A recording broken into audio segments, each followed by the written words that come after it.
నిన్న జగన్మోహన్ రెడ్డి గారు press meet పెట్టి మొత్తం క్లియర్ కట్‌గా మొత్తం ఏదైతే డిస్‌ప్లే ఏసి మరీ చూపించాడు. మా ప్రభుత్వంలో ఎంత అప్పు చేసింది, ఇప్పుడు వచ్చిన ఈ ప్రభుత్వంలో ఎంత అప్పు చేసిందని క్లియర్ కట్‌గా వివరించి ప్రజలకు అర్థమయ్యేటట్టుగా క్లియర్ కట్‌గా చెప్పేశాడు. అయితే ప్రెస్ మీట్ అయిపోయిన లాస్ట్‌లో మామూలు డైలాగ్ గాదు. ఆ లాస్ట్ పంచ్ వే వే పంచ్ డైలాగే వేరబ్బా అన్నట్టు డైలాగ్ అదిరిపోయింది. ఏదంటే గతంలో ఏదైతే జగన్మోహన్ రెడ్డి గారు ప్రతిపక్ష హోదా అడిగినప్పుడు అసెంబ్లీలో పవన్ కళ్యాణ్ గారు ప్రతిపక్ష హోదా కావాలంటే జర్మనీకెళ్ళండి అని ఆహ్, అక్కడ విలేకరు అడిగితే జగన్మోహన్ రెడ్డి గారు పవన్ కళ్యాణ్ గారి మీద ఒకటే ఒక డైలాగ్ వదిలారు. ఆయన కార్పొరేటర్‌కి ఎక్కువ, ఎమ్మెల్యేకి తక్కువ అని. జీవిత కాలంలో ఒక్కసారే ఆయన ఎమ్మెల్యే అయింది. అంతకు మించి ఏం లేదని ఒక డైలాగ్ వాడారు. ఆ డైలాగ్‌కి ఈరోజు జనసేన నాయకులైతే చొక్కాలు చింపుకోవడమే. ఆ మహిళలైతే మామూలుగా గాదు. నోటికొచ్చినట్టుగా జగన్మోహన్ రెడ్డి గారి మీద విరుచుకు పడిపోతున్నారు. ఏది కార్పొరేటర్‌కి ఎక్కువ, ఎమ్మెల్యేకి తక్కువ అన్న ఒక్క దానికే ఇంకా జూడు ఆ మహిళలైతే మామూలుగా గాదు. వీర మహిళలు. జనసేన వీర మహిళలు ప్రెస్ మీట్‌కొచ్చి ఇంక ఉన్నది లేనిది నోటికొచ్చింది మేమిప్పుడు పదవిలో ఉన్నాం గదా! జగన్మోహన్ రెడ్డి గారిని ఏం మాట్లాడినా గానీ చెల్లిపోయిద్ది అనే విధంగా మాట్లాడారు. అయితే గతంలో జగన్మోహన్ రెడ్డి గారు సీఎంగా ఉన్నప్పుడు పవన్ కళ్యాణ్ గారు ఏ స్థాయిలో మాట్లాడారంటే, "నువ్వెంత నీ స్థాయంత" అని మాట్లాడారు. మరి ఆ రోజు ఈ మహిళలు గాని ఎవ్వరు మాట్లాడింది లేదు. ఆహ్, జగన్మోహన్ రెడ్డి గారు, మాజీ సీఎం జగన్మోహన్ రెడ్డి గారు గాని తీసేసాడు. ఆయన పెద్ద లెక్కలోది గాదులే, ఆయన మన స్థాయికి గాదులే అని అన్నట్టుగా గాని వదిలేసాడప్పుడు.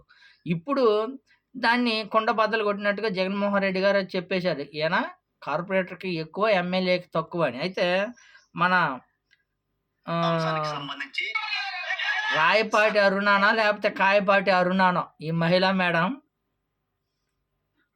చెప్పుకుంటున్న సార్ మీకు పులివెందుల దేవుడు తీసుకెళ్ళినటువంటి ఈ మేడం అంటుంది చూడండి. ఈ మేడము అనే మాటకి, మాటకి మనం సమాధానమిద్దాము. ఒకసారి చూడండి. ఈ రాయపాటి అరుణానో లేపోతే కాయపాటి అరుణానో, ఈ కాయపాటి అరుణని గతంలో జనసేన పార్టీలో ఉన్నప్పుడు జనసేన పార్టీకి సంబంధించిన వాళ్ళే దాడి చేశారు ఈ మహిళ మీద. దాడి చేసి ఈమెని బాగా ఇబ్బందులు పెట్టి హాస్పిటల్‌లో జాయిన్ అయ్యే విధంగా కొట్టారు. అప్పుడు కొట్టినప్పుడు ఈమె దగ్గరికి ఒక్కరంటే ఒక్కరు పోయింది లేదు. ఈమెను అసలు గుర్తించిందే లేదసలు. అసలు ఈమె ఎవరో ఎవరికీ తెలవనే తెలవదసలు. ఈ అరుణ అనేవాళ్ళు గాని ఎవరికీ తెలిసింది లేదు. ఏదో ఇప్పుడు జనసేన పార్టీ గెలవబట్టి ఈరోజు ఈ స్థాయిలో జగన్మోహన్ రెడ్డి గారిని మాట్లాడేంత స్థాయికి వచ్చిందంటే, నాకే కామెడీ అనిపిస్తుంది. ఈ మేడం మాట్లాడే మాటలు. ఒకసారి ఈ విందాము. అసలు ఈ మేడంకి మతి భ్రమించిపోయిందా? లేకపోతే అధికారంలో ఉన్నామని మదంతో మాట్లాడుతుందో ఒకసారి మీరే కామెంట్ రూపంలో చెప్పండి. ఒకసారి విందాం ఏమంటుందో. తండ్రి శవం, నువ్వు పంపించినటువంటి బాబాయ్ శవం. ఫస్ట్ కాంచిందాము. నాకైతే నేను గత కౌంటర్ ఇచ్చాను. దేవుడు తీసుకెళ్ళినటువంటి తండ్రి శవం, నువ్వు పంపించినటువంటి బాబాయ్ శవం. ఈ 2 చావు మేళాలు గత గత 5 సంవత్సరాల నుంచి చూస్తున్నా. బాబాయి. గొడ్డలి బాబాయ్ అంటున్నారే గానీ, గతంలో ఈ ప్రభుత్వంలో ఉన్నది ఈళ్ళే గదా! నిరూపించింది ఏదైనా నిరూపించారా? నిరూపించలేకపోయారు. ఇదొక ఫేక్ ఎలిగేషన్ తోటి జీవితకాలం అది ఒక గొడ్డలి బాబాయ్ అని వాడుకోవడమే తప్ప, ఈళ్ళకి చేత కాదు. మెయిను ఈ రాయపాటి అరుణాక అసలు దేనికి పనికిరాదు. ఫస్ట్ డైలాగు ఫెయిల్ అయిపోయింది. కలిసొచ్చి నీ విజయానికి బ్యాండ్ మేళం అయ్యాయి గానీ, లేదంటే నువ్వు అసలు కార్యకర్తగా కూడా పనికిరానటువంటి ఖైదీవి. నువ్వు ముఖ్యమంత్రి. ఇది అసలు మీరు చెప్పండి ఫ్రెండ్స్. అసలు మీరు చెప్పండి వీడియో చూసేవాళ్ళు. జగన్మోహన్ రెడ్డి గారు బాబాయి తండ్రితో పాటు సీఎం అయ్యాడా? జగన్మోహన్ రెడ్డి గారు కష్టపడి పాదయాత్ర చేసి, ఓదార్పు యాత్ర చేస్తే అయ్యాడా? లేపోతే తండ్రిని చూసుకొని వాళ్ళ పేర్లు, ఈళ్ళ పేర్లు చెప్పుకొని సీఎం అయ్యాడా? పైపెచ్చు కార్యకర్తగా గాని వాల్యూ లేదంట. అసలు ఛీ!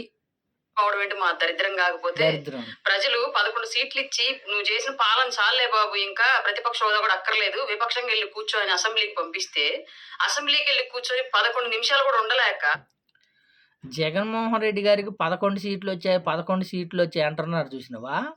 ఆ 11 సీట్లు వచ్చిన వ్యక్తినే రాష్ట్రంలో సంచలనం పెనుమార్పులు మార్చారు. మీరు ఏదైనా చేశారా అసలు? 14 సంవత్సరాలు రాజకీయాల్లో ఉండి ఒక్కటంటే ఒకటి నిరూపించలేకపోయారు.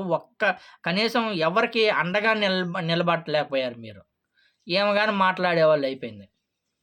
పవన్ కళ్యాణ్ గారిని చూసి ఉచ్చోసుకుంటూ ఊరికొచ్చిన ఉలిపిరిగాడు బయటకు నువ్వు. ఓరి పవన్ కళ్యాణ్ గారిని చూసి పవన్ కళ్యాణ్ గారు నిన్ననే మాట్లాడారు పవన్ కళ్యాణ్ గారి గురించి. పవన్ కళ్యాణ్ గారు కార్పొరేటర్‌కి ఎక్కువ, ఎమ్మెల్యేకి తక్కువ అని. అలాంటి వ్యక్తిని చూసి జగన్మోహన్ రెడ్డి గారు భయపడతారంటే నువ్వు మాట్లాడే మాటలకు అర్థాలే లేవని. ఇంకోటి జగన్మోహన్ రెడ్డి గారి స్థాయి ఏందంటే కేంద్రం, రాష్ట్రం, కాంగ్రెస్ పార్టీ అంటే తెలుసు కదా! అలాంటోళ్ళనే ఉచ్చబోపించాడు జగన్మోహన్ రెడ్డి గారు. అలాంటి వ్యక్తి కార్పొరేటర్‌కి ఎక్కువ, ఎమ్మెల్యే స్థాయికి తక్కువైన వ్యక్తిని చూసి పాస్ పోసుకుంటాడంటే నీవెలా నమ్మావు? నువ్వెలా అనగలుగుతున్నావు అసలు? నువ్వు కూడా పవన్ కళ్యాణ్ గారిని మాట్లాడడమేనా? 11 సంవత్సరాల పాటు అధికారం అంటే ఏంటో తెలియకపోయినప్పటికీ కూడా పోరాడి నీ ప్రభుత్వానికి తొడగొట్టి నిలబెట్టుకొని పార్టీని ఇవాళ రాష్ట్ర ప్రభుత్వం యొక్క గెలుపుతో పాటు కేంద్ర ప్రభుత్వంలో కూడా ప్రాతినిధ్యం వహించినటువంటి వ్యక్తి పవన్ కళ్యాణ్ గారు.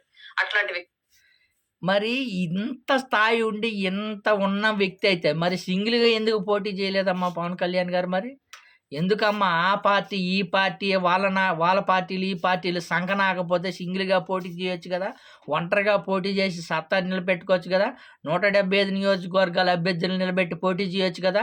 మరి ఎందుకమ్మా పొత్తులు పెట్టుకొని ఆ పార్టీతో పొత్తు, ఈ పార్టీతో పొత్తు పెట్టుకొని ఎందుకు నిలబడలేకపోయాడమ్మా? ఏకంగా పవన్ కళ్యాణ్ గారే దేశ రాజకీయాలను నడిపే వ్యక్తి అయ్యుంటే, మరి ఆంధ్రప్రదేశ్‌లో పొత్తులు పెట్టుకోవడం ఎందుకు? 175 నియోజకవర్గాల అభ్యర్థులను నిలబెట్టుకొని పోటీ చేపియొచ్చు కదమ్మా! అంత స్థాయి ఉన్న ఒక వ్యక్తి అయితే. జగన్మోహన్ రెడ్డి గారు 175 నియోజకవర్గాల అభ్యర్థులను పెట్టుకొని నిలిచారు.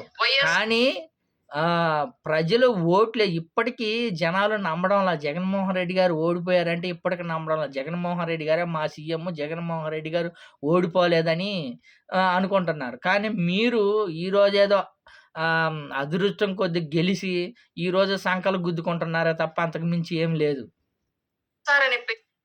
పేరు నీ పేరుకు ముందు, నీ పార్టీ పేరుకు ముందు లేకపోతే పెంట కుప్ప మీద ఈగలేగదు నిన్ను చూసి. నువ్వు కూడా మాట్లాడటమేంటి బా చండాలంగా. ఇక రాజకీయాలకు పనికిరావు కానీ సర్దుకో సల్లగా, కేసులు ఎవరిని తెలుసుకొని ఆస్తుల సెటిల్మెంట్లు చూసుకో. ఇంకా చెల్లి తల్లి కూడా ఉమ్మెత్తేస్తున్నారు. ఇక నీకు ఎందుకు?